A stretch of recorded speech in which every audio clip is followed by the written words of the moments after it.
This Torah class is brought to you by TorahAnytime.com. Okay, good evening, Rabbi. So we're learning Sefer Shaarei Chuva.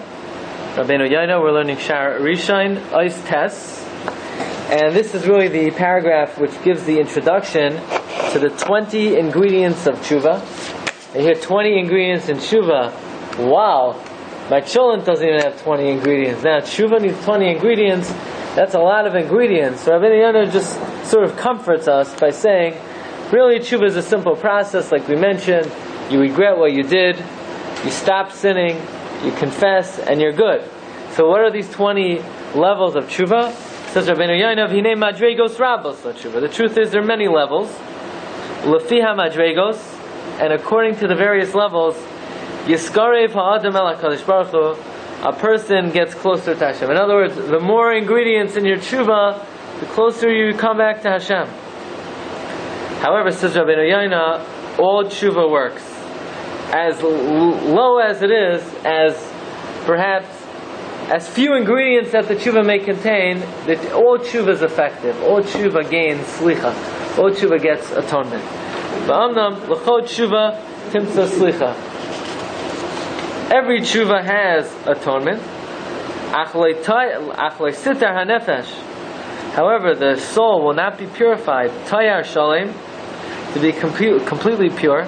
Liyos ha'avonos kolay hayu, to make the sins as if they were not. Zulasi kasher yitayra adam aslivai, unless the person purifies his heart. V'yochen asliv rucha, and prepares his soul. Kasher yisrael. In other words, like this: you want to do tshuva, no problem. You just regret, right? Like stop, drop, and roll. You stop sinning, you regret, and you confess, and you're good. But now you want to purify your neshama as if you never sinned. For that you need all the ingredients. But even a basic tshuva helps, basically. But if you want to purify your heart, that's why you need the ingredients. You can have an impure heart with the tshuva. No, it's not completely clean. You know, you still put a shirt in the laundry. You don't use enough detergent. You can get away with it on a work day, but you want to wear it on Rosh Hashanah, Yom Kippur. You need to bleach it, right? So you want to get rid of the sin, you do tshuva. You want your neshama to be pristine, you need all 20 ingredients. And the chen kasav, like the pasuk says, Ashrei Adam, fortunate is the person, lo yachshov Hashem lo yavoin, that Hashem does not reckon to him a sin. You want to be somebody that no sins are reckoned? You have to do a pure tshuva. And he gives the analogy that we've mentioned already many times. Uche'inyin ha'beged, like a garment, hatzarach kibus, that needs laundering. Okay, we go on to the next page now. Ki hama'at, you have the next page. Pass this down. Ki hama'at ha'kibus, even if, let's say you have a really dirty shirt, you went to a kiddush, you got the chillent all over the shirt, you throw the shirt in the washing machine, even without any detergent, it's pretty much clean. Right? With a little bit of washing, you get the dirt off.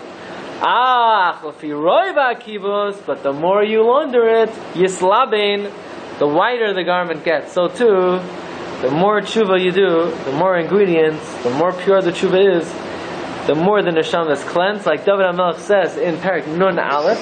If you ever looked in Sefer Tehillim, chapter 51, Nun Aleph is the Parak HaTshuva. When David HaMelech comes before Nasan Hanavi, and after he had relations with Bashava, and this is the parak of David HaMelech Chuva, and David HaMelech says, Herev kabeseni me'avoini, wash me very thoroughly from my sin. In other words, don't just clean me. I want you to wash me thoroughly. I remember when I was in camp, right?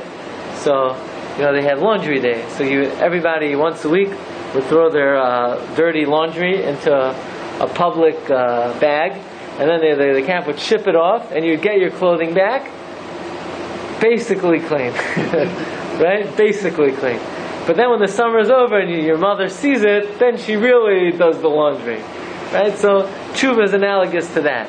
You do a poor tshuva, you basically get clean. You want to do a real tshuva, you got to clean your clothing the way your mother does. When he says it, that means you make me. You wash me. In other words, it's not on the thing itself. But God can only wash us depending on how much detergent. God's, so to speak, the washing machine, where we have to supply the detergent and the water. Yeah, he's got to make your neck to go through. Yeah.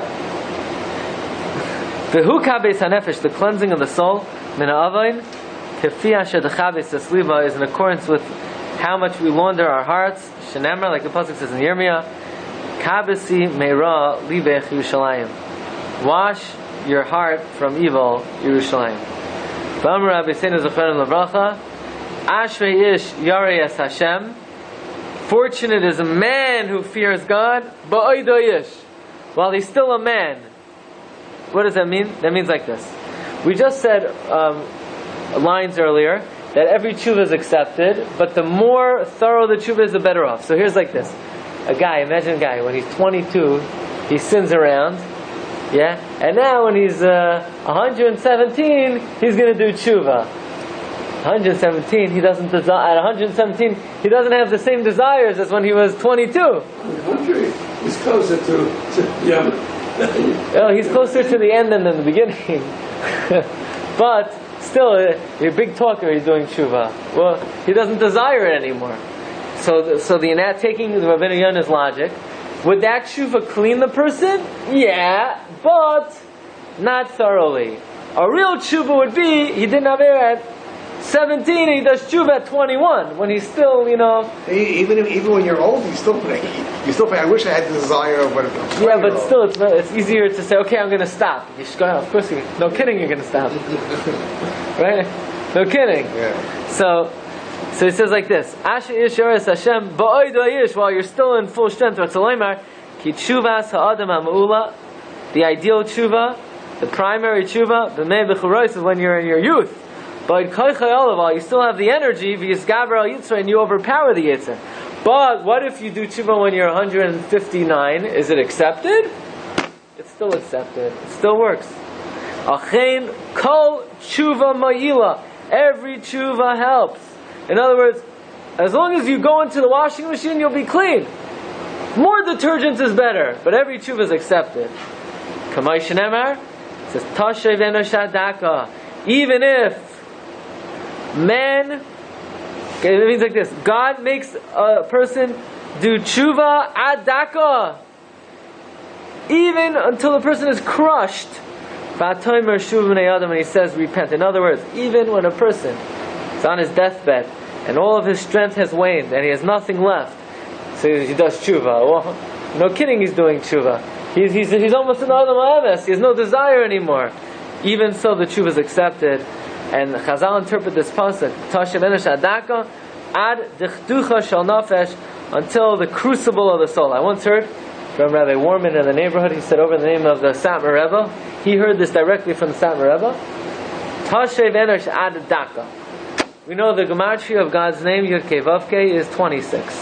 So tell a person, we want you to climb all the way up to Yud Kei Vav Kei 26. It's very hard to do. 26. Tashev enosh adaka. Daka is the gematria 25. God positions you at level 25, and then He says, "Okay, return now." In other words, Rebbeinu Shalom carries you almost all the way, and He asks of you just do a little bit. And Mirz Hashem, next time we will proceed in the first ingredient of Chuva. Shkaya. You've just experienced another Torah class brought to you by TorahAnytime.com.